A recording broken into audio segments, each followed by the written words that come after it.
All right, now, I've always wanted to ask you, ever since I watched your series, and I know that a lot of people have been wondering this too, that in one of the last episodes of the Antichrist series, you mentioned a strange dream that you had, and right after that episode, you played the movie Waking Life, which was supposed to help us understand the nature and the significance of dreaming, but you never actually told us about the dream and just sort of left us hanging there. So, I mean, we'd love to know about this dream if you don't mind sharing it. Well, let me start off by saying something about dreaming. I mean, the Prophet Muhammad ﷺ said that dreaming was actually the last part of prophecy that would remain with us. That dreams contain a prophetic nature if they are a true dream. Now, of course, there's false dreams and there's dreams just of the mind when you're sorting things out or whatever, and there's dreams from the devil. But a true dream has some specific signs to it. And when dreaming, I think people need to pay more attention to them. The dream that I mentioned in the series was it was kind of an intense one.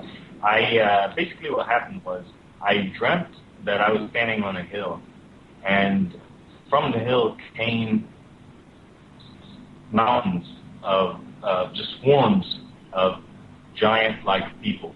And these people were destroying mankind, and they were eating everything in front of them. And I knew in the dream that was Gog and Magog, and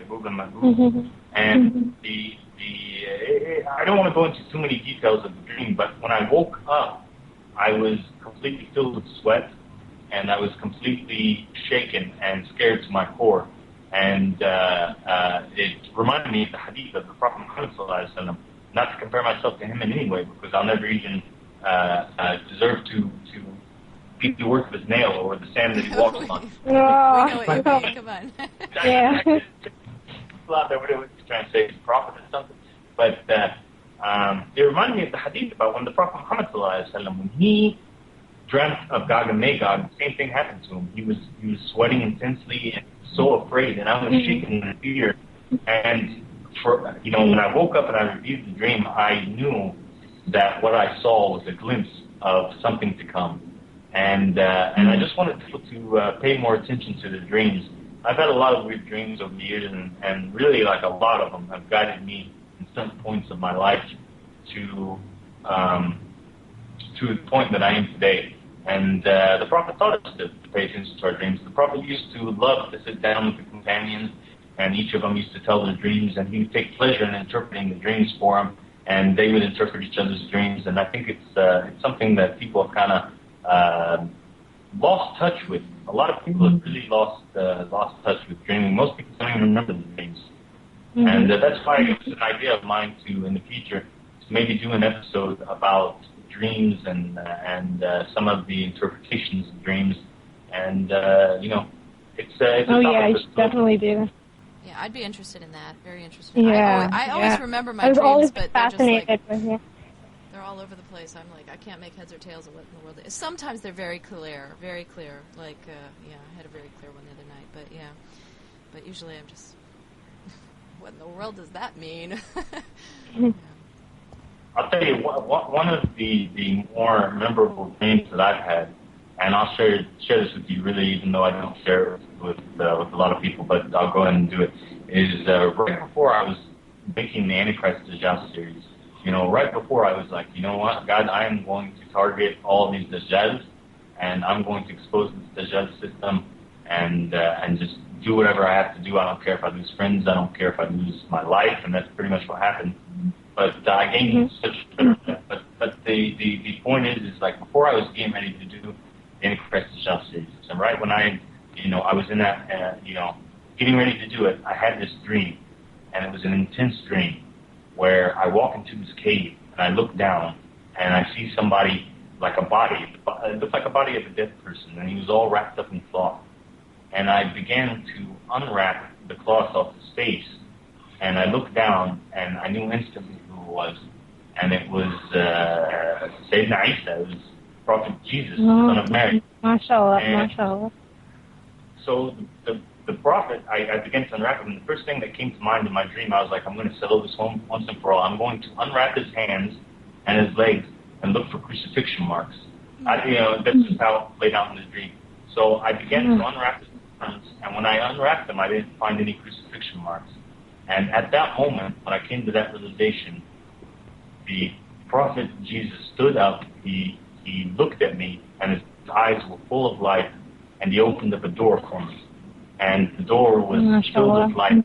And that dream, I'm not saying the dream to brag about it. Basically what I'm saying is that, for me, because I took my dreams seriously, it was a turning point in my life. I felt like, okay, I'm on the right path, and that God is going to open up some sort of door for me. And that's basically what happens. And I think a lot of doors have opened up for me throughout my life. And one of them being, the good brothers at the Wake Up Project and the makers of the Arrivals, Echnar and Noriega, and these guys. I mean, I was being shut down, and my series is 483 episodes long, and not all people that watched the Arrivals would be able to sit through and watch 483 episodes of the Antichrist Dajjal series.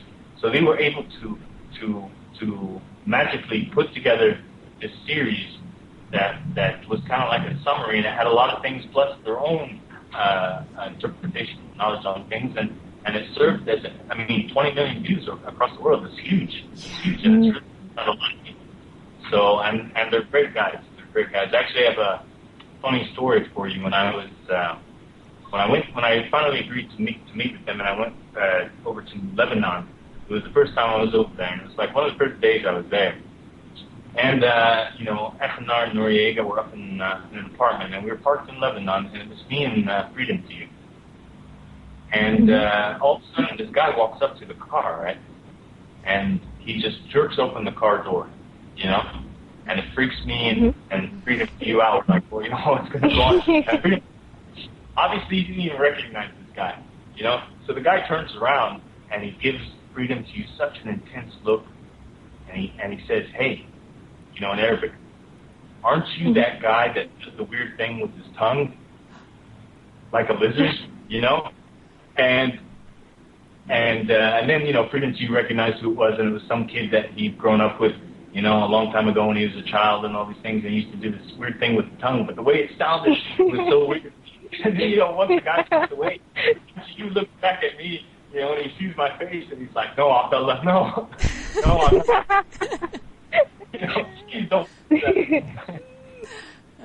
So, but yeah, they're great guys, and it's an honor working with them, really.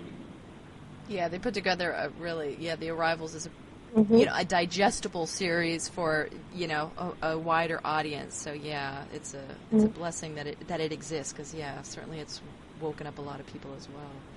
Yeah.